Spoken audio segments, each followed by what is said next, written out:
Today 24 news सत्य परिस्थितीचा सविस्तर आढावा।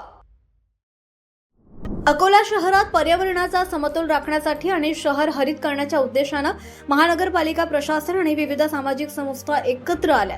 7 ऑगस्ट रोजी महापौर सौ शारदा रणजित खेडकर यांच्या अध्यक्षतेखाली आणि स्थायी समिती सभापती विजय अग्रवाल यांच्या उपस्थितीत सामाजिक संस्थांच्या पदाधिकाऱ्यांची महत्त्वपूर्ण बैठक पार पडली।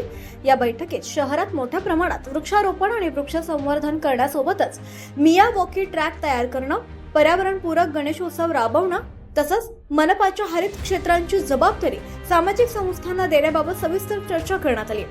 वृक्ष लागवडीसाठी जागा निश्चित करणं, योग्य वृक्ष प्रजातींची निवड, रोपांचा पुरवठा, वृक्ष लागवडीसाठी खड्डे खोदणं तसंच उड्डाणपुलाखाली गार्डन विकसित करून परिसराचे सौंदर्यीकरण करण्याबाबत सुद्धा नियोजन करण्यात आले।